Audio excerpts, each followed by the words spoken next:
Am I? It's just two. Rachel, thank you. You're in.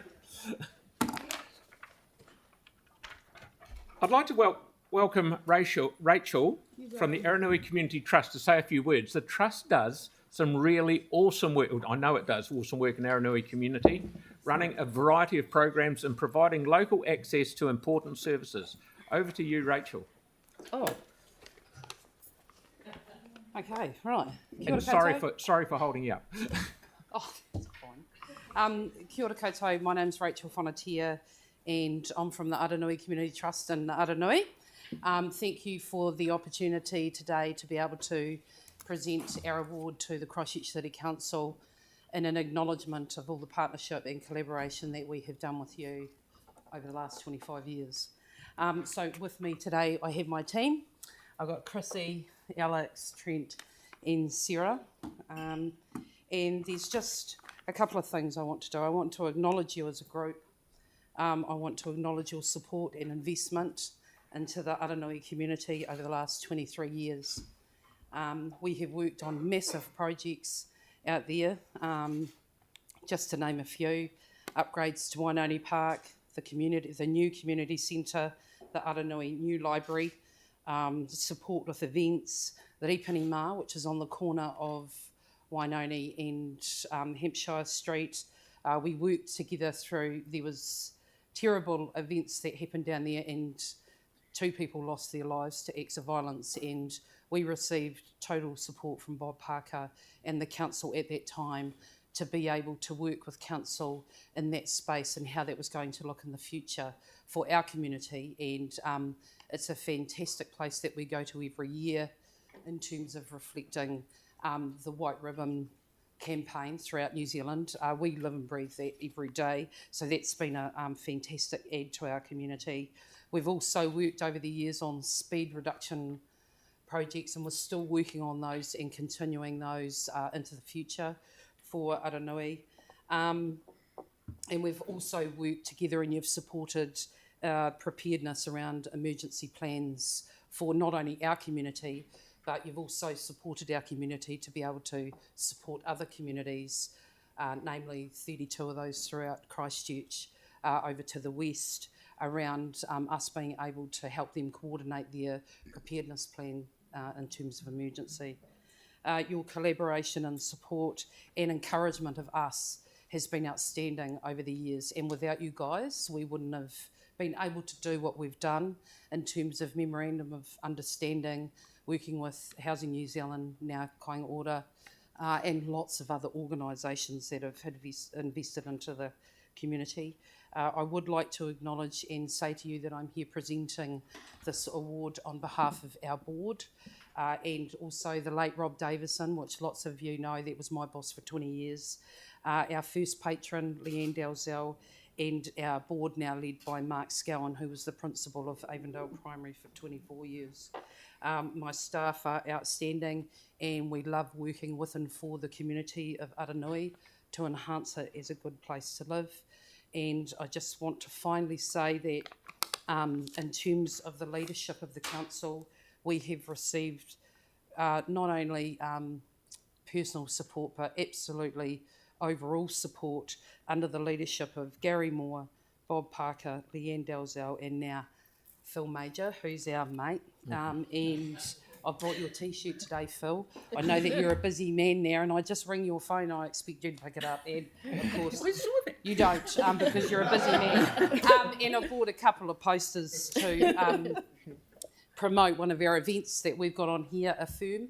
You've all received an invite in your inbox. I know you would be having millions of emails in your inbox, but we've personally invited each and every one of you and the elected board members of Aranui, Wainoni, Linwood, with Yanni and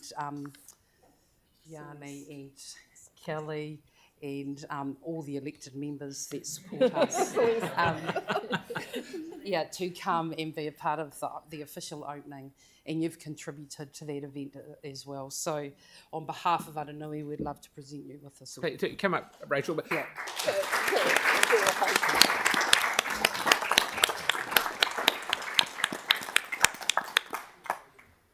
And I must say, you've all got your invites to the event. I have been to it twice. It is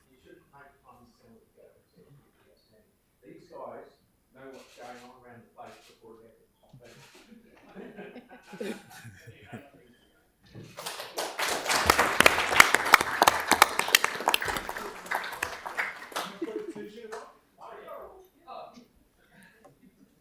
you want to take it up?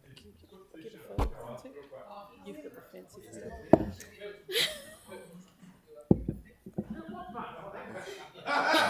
Get out of here. No, she's in the way. Chris is into it too. Chris is getting in his room.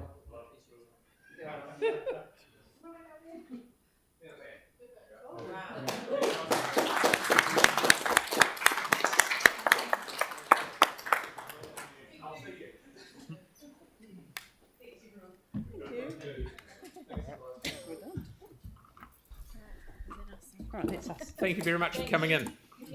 Okay, now we've got Beta who will speak regarding the lack of safe bike paths from Burwood, Avondale and the Parklands suburbs. Thank you.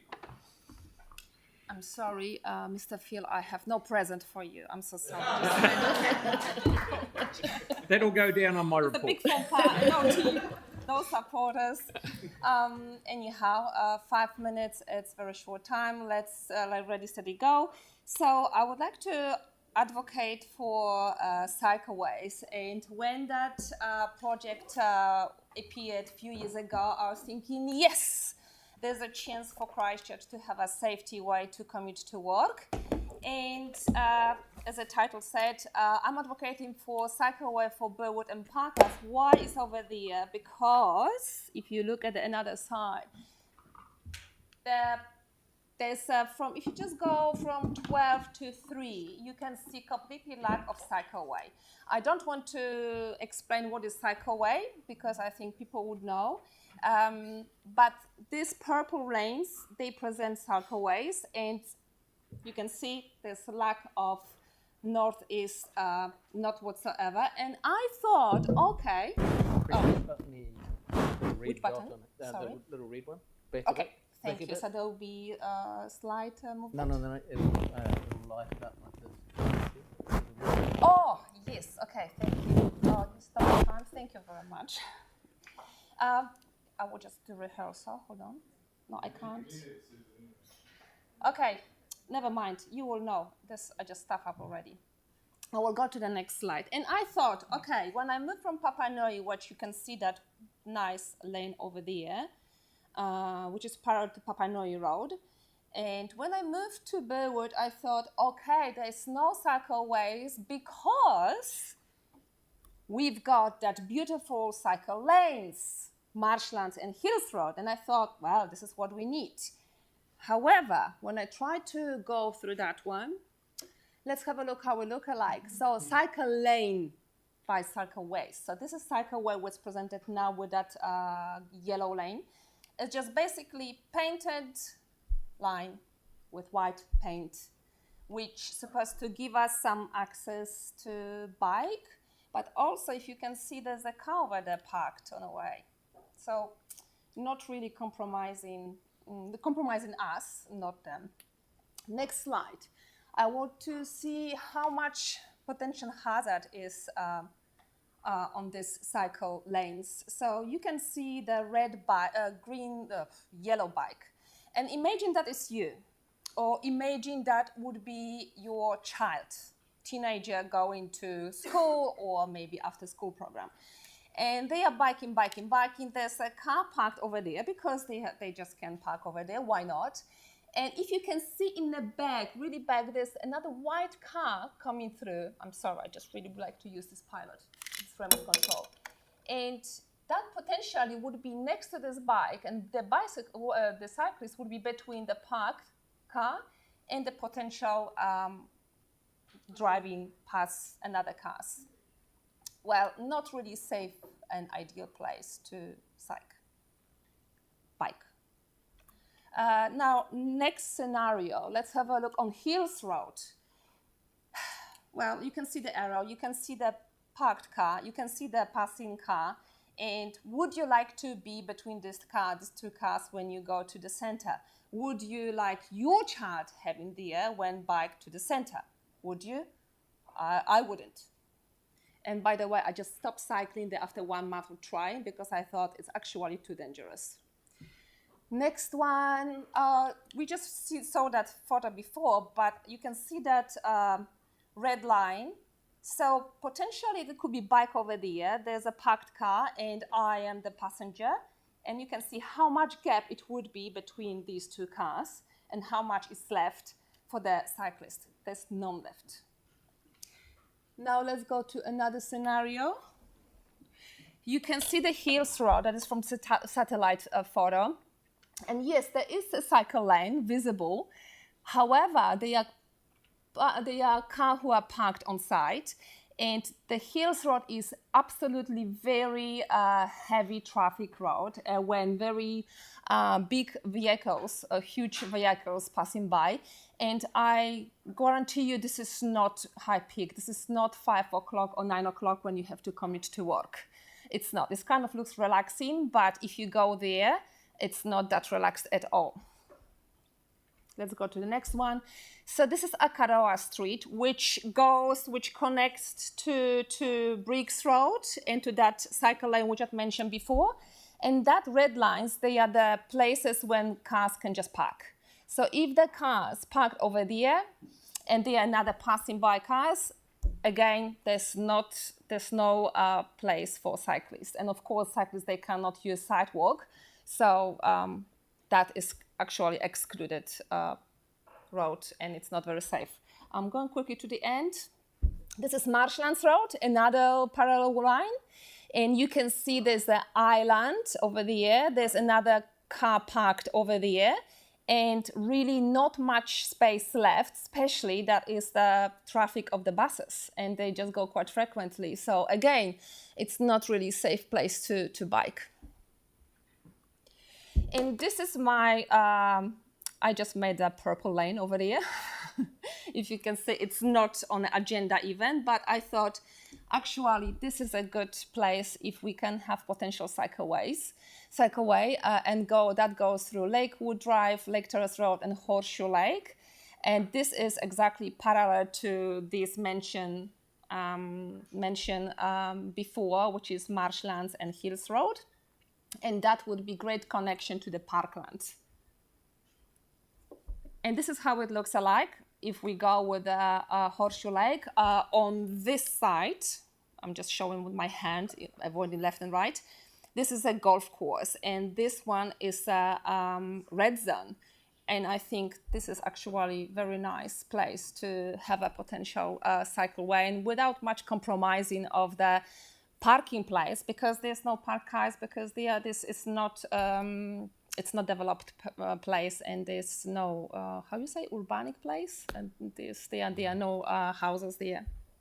And this is how it look alike.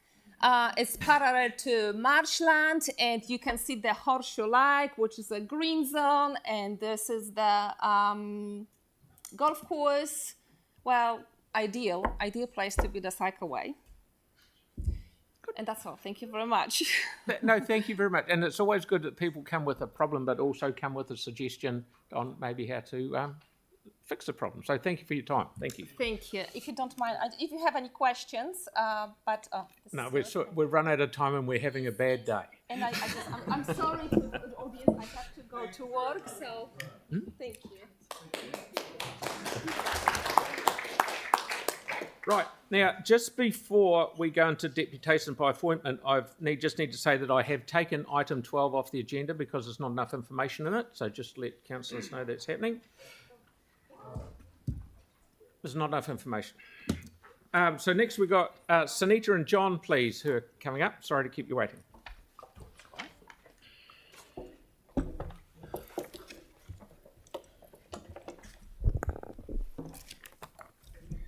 Kia ora, Mayor and Councillors. I am Sunita Gautam and with John Miller here, and we are in our personal capacity today to speak to you guys, and we don't necessarily reflect any views of our community board.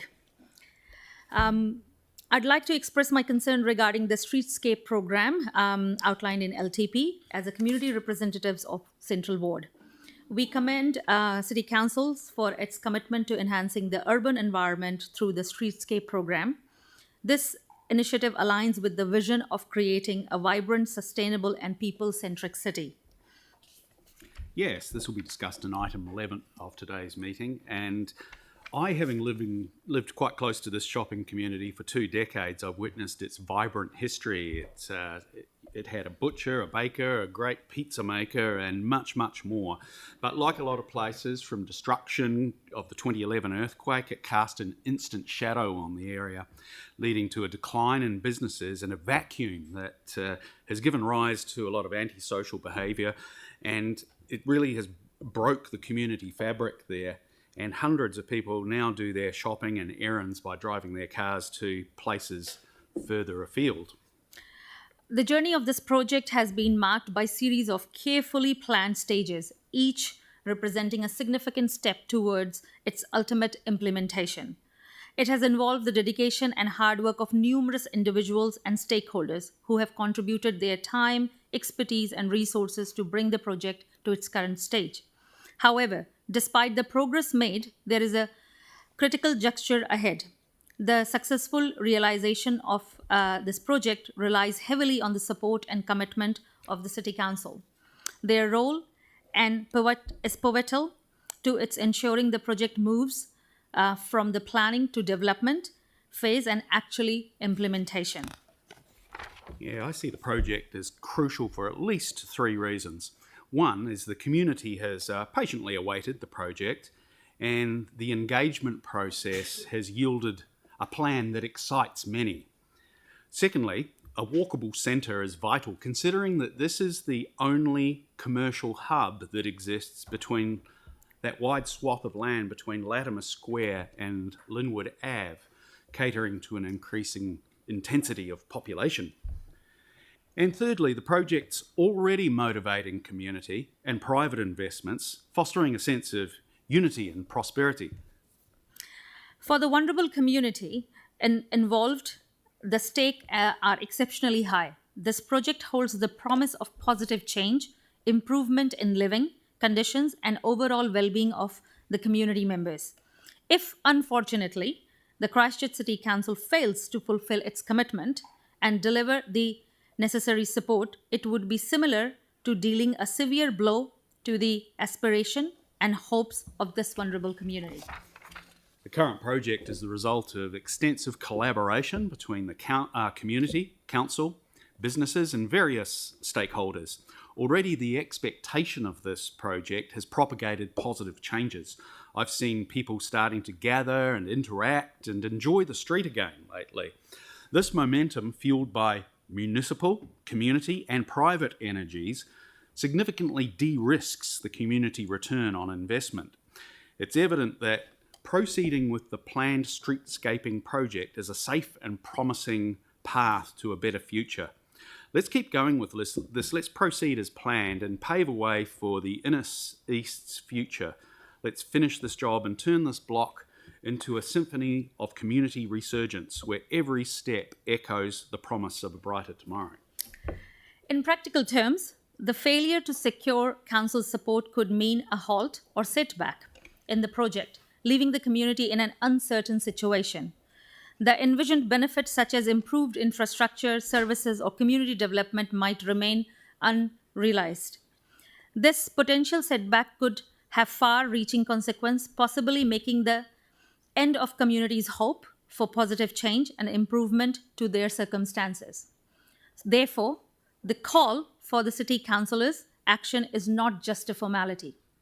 It is a crucial lifeline for a community that has invested its trust and expectations in the success of this project.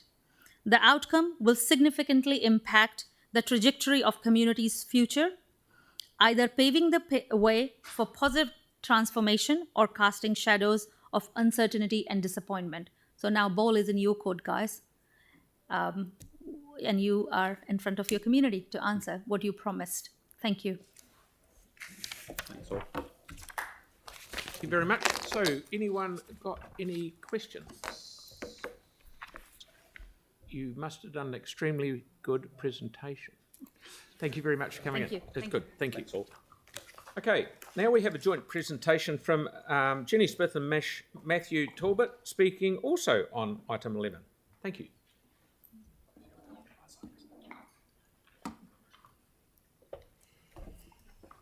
Kia ora, Mayor, councillors. So we're following on. We're taking a different perspective. Jenny Smith and myself represent the two major organisations, groups that are keeping the flame alive in this area. I came in about 3 years ago after a history in developing digital transformation projects, and I wanted to get out of software, and I felt like I needed to get into real life in my backyard. That's why I took on this project. And one of the big reasons I took it on is because I knew that the Streetscape project was going to happen, and I knew that council and others were going to be behind it.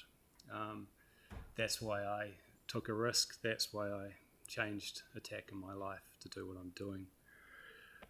Also, with my background in marketing communications, I felt like I had the ability to do more than traditional developers can do. And because I live in the area, I've got time on my side as well. So I can do things which other people can't do. That's why I took the step. And I knew that in order to build things, we first need to build belief. So I've got a PDF here. Is that going to work? Oh, good. So I've got to work in the way that I've been able to. And we put on food events. This is one with 200 people queuing down the road at the beginning of this year. People said that, no one was, there was no market in this area, but we can reveal the hidden potential. There is a market in this area for great things to happen. I should say a lot of these guys came from across town and came with money as well.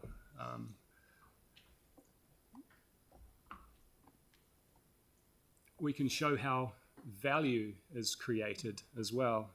This was an art exhibition from a series that I put on. This particular one was Bridget Allen, who's the director of the Green Lab. In fact, those tiles on the roof, they were printed on the old Pinex tiles, which were going to go to landfill. She's printed on them, and they are available for sale. I've got a form here which I'll pass around, and you can express interest to buy them.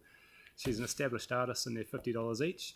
That money will go back into an arts fund for the continuation of arts events in the area. We're creating something from nothing, and we're creating good stories. And we can inspire others to step up. You know, this is what happened in the weekend. A group came in, originally wanted to do a Matariki event. They're tapped well into Māori Pacifica, and they're into the woman behind it really wanted to bring music and young people into the area. She succeeded. She did really well. So I'm really opening the doors to other people to come in and do things. I'm painting an ideal picture here, but it doesn't always work out that way. You know, we build belief by showing collective hope. That's what I'm trying to do, and that's what we're doing with these activities. But it doesn't turn out that way. This is what our street looks like at the moment. You might notice the sign's fallen off. And bad stories run rife in this area. And bad stories are everywhere. While it's just us working in isolation, it doesn't look great. And it makes my life, as days go on and nothing happens, it makes my life increasingly impossible to get any belief in any tenant over the line. And I can't tell you how many interested people I've talked with who are really into the idea of being there, and they see the potential, and then they'll go away, and then I won't hear from them, and in a week I'll get in touch, and someone on the board was worried about our brand. You know, maybe we just need to wait and see what happens in this area. In isolation, the stories run rife. We cannot take on the responsibility for change by ourselves. That's why we need the support of the big guns, the big names, primarily council. It's killing the belief, it's undermining reputation, it's destroying hope at the moment by there being no presence, no change visible except just us. We see the limits of expecting one group or person to save the day. And in this environment, I'm seeing cynicism. I'm seeing people lobbing stones from the outside, apathy and egos. It is pretty horrible what's happening, and it's pretty destructive, you know. As individuals, we're just taking it on the chin, but only can for so long. Without a collective effort, everyone loses. Stanmore Road's a collective responsibility by those who can. It's not up to Jenny and Te Whare Raumata. It's not up to me. It's for all of us. And honestly, my message is, it's a no-brainer. This has to happen. My message is it has to happen now. I was at construction ready to park their trucks up on the 20th of November, and from my understanding, they're just going to delay that, and if it happens next year, then that's going to have a massive impact on what I can do going into the new year. Stanmore, it's what you make it. The responsibility is for all of us. Jenny, sorry I've taken most of your time. So our hope out of this, Mia, is that maybe you might get some of your bulldozers along and start helping get the streetscape underway. But anyway, we thank you for this opportunity to support the continued funding of the streetscape project for the Linwood Village.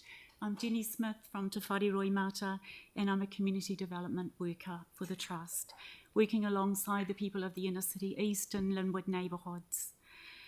So the streetscape project was part of a promise made by the Christchurch City Council in 2012 to the inner city neighbourhoods when the master plan program was developed for the 12 most damaged shopping centres in the city following the September 2010 and February 2011 quakes. The Linwood Village Master Plan was adopted by the Council in August 2012. Since the earthquakes, the village has struggled with vacant sections and empty shops.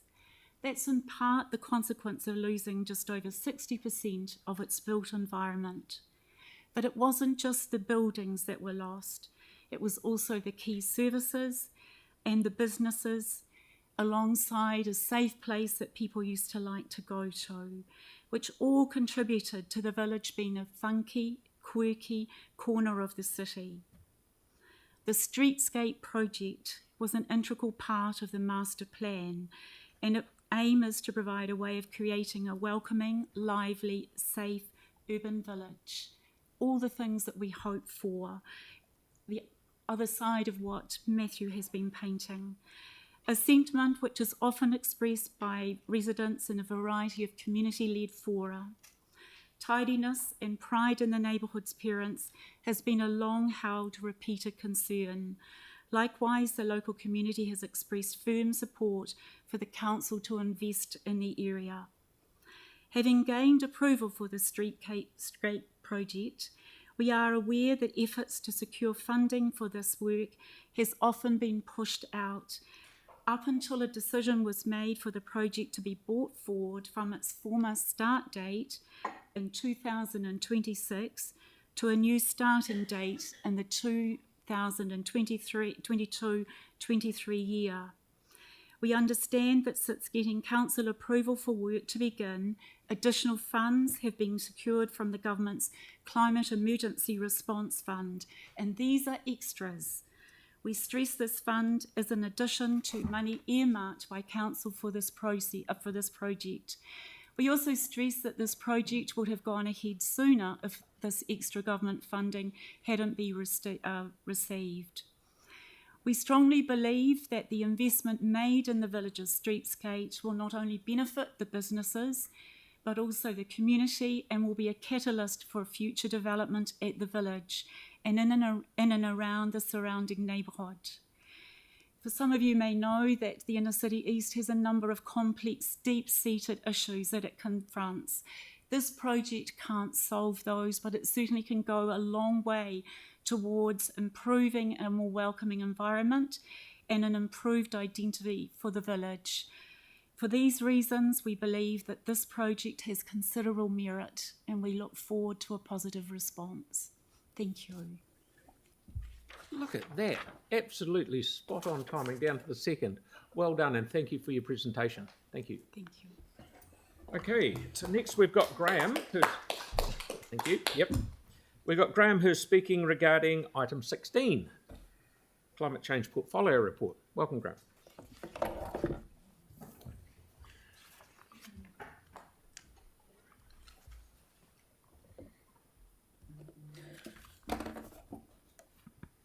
Mayor Major and councillors and staff, thank you for this opportunity to make a submission supporting the latest Climate Change Portfolio Report to the Christchurch City Council. The remarks I'm going to make are of a rather general nature, so I hope you'll forgive me for that. But given the short notice, we couldn't come up with anything specific, but I think these more general remarks will be worth listening to. I hope so. Now, where do we go?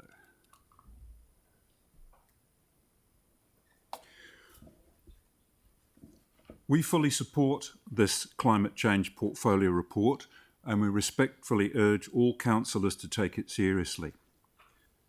The urgency and seriousness of the global climate crisis is unprecedented in human history. We need to understand that the impact of climate disruption will not just be felt locally via increasingly erratic and adverse weather events and rising sea levels. It will seriously impact the economies of our major trading partners. The economic damage caused by global heating is accelerating, and it will continue to accelerate unless we shift rapidly to a low emissions economy.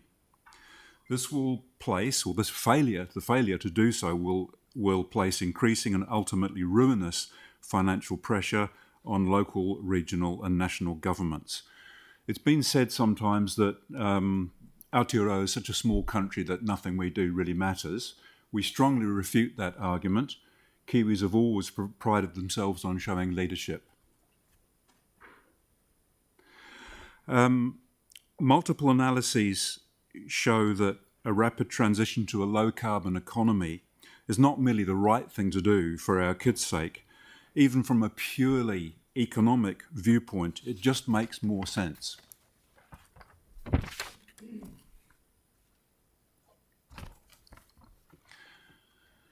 The traditional solution for economic problems has always been more growth. We contend that this is an outmoded and dysfunctional mindset.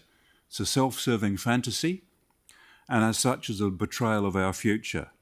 A healthy economy is a wholly owned subsidiary of a healthy biosphere, and a healthy biosphere includes a livable climate. The economy is an energy system, not a financial one, because literally nothing that has any economic value whatsoever can be supplied without the use of energy. The notion of green growth is also starting to fall out of favour with energy analysts. It's basically just an extension of the old endless growth fallacy. The reality is that globally we're now faced with degrowth, so we might as well get used to it. As humanity passes peak prosperity, there is a genuine risk, and I think we're already beginning to see this playing out globally, that citizens' dissatisfaction will express itself in increasingly extreme and divisive politics. History suggests that this could in turn bring about a rise in fascism. These are not cheerful thoughts to contemplate, but they are thoughts that we need to face and contemplate. The old endless growth mindset really has to go. the function of rational government now has to be to maximise the well-being of citizens within realistic planetary boundaries. We cannot allow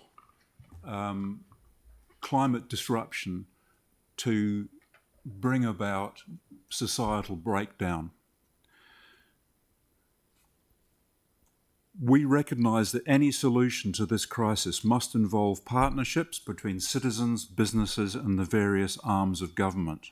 Now, it's not the role of 350 Otatahi to prescribe the details. That's what we pay politicians and administrators to do. But we do urge our councillors to face the future and embrace both the threats and the opportunities it will bring. Thank you. Thank you, Graham. That's brilliant. Pauline's got a... Thank you. Very interesting deputation. Can I ask you a question, please, Graham? On that issue of growth, because it really interests me, the growth issue. Yeah. And I noticed that Queenstown have reported they had 8% growth last year. And you can imagine that confined geographical area bursting at the seams. But what are the tools that we can use to actually potentially limit the growth of areas like that, or even Aotearoa? I wish I knew. You get that sort of Goldilocks number, isn't it? So Yeah. I don't think there's any simple solutions to this, and I think it's going to be exacerbated by the likelihood that large parts of Central Asia, Africa, where I grew up, large parts of these areas may become unlivable for humans in the lifetime of today's kids. So we're going to be under increasing pressure to accept migrants. I don't actually have any simple answers to give. It's pretty grim.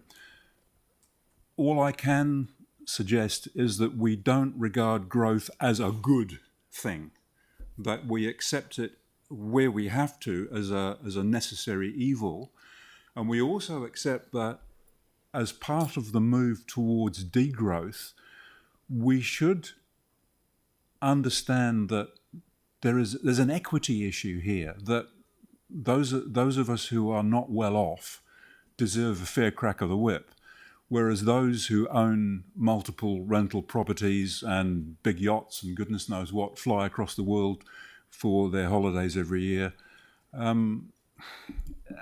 these people anything less than parasitic?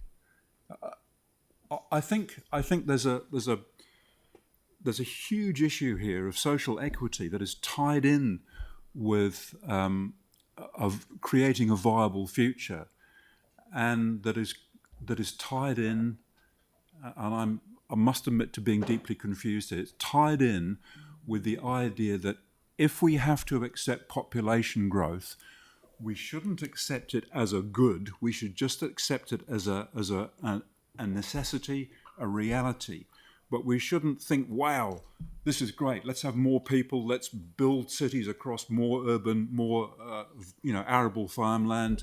Let's have more airports. Let's bring in more people. Yay, it's all good. It's not good. Yep. And all I can suggest is that we do what we can to slow the process to give our kids a chance at a better future. Thank you. Councillor Moore, please. Thank you. Speaking of growth, I understand you to be a Hallsville resident. Yes. Where there are new subdivisions being built that aren't necessarily connected by footpaths. So in some cases, families have to physically drive to the nearby park or reserve because there's no safe way to walk there. Yeah. Can you talk about how that type of growth and that type of planning is consistent with declaring a climate emergency and our climate goals? Well, this is a really good question.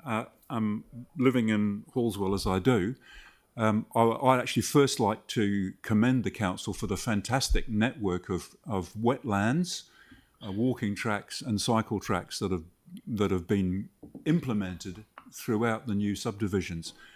I would love to see more walkable suburbs and more foot access. Quite frankly, I think the work that's been done in this area has been pretty good. It can always improve, but I've been really impressed just driving and cycling in our local area that the access that there is via footpaths and cycleways. I'd like to see more, obviously.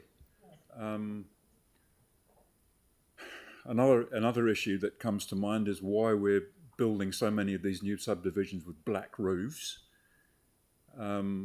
which creates an urban heat island effect. And this is all extremely complicated stuff. As I say, I don't have any easy answers, but those are some thoughts on the issue. Yeah. Okay, all done. Thank you. Sorry, Yano, I haven't got any. Thank you very much. More time. So, but now, a letter from the Mayor of Wisconsin, and I'd like to invite Councillor Johansson to present the letter from the Mayor, Wisconsin, Madison, USA, which was received at the Civic Welcome for the Friendship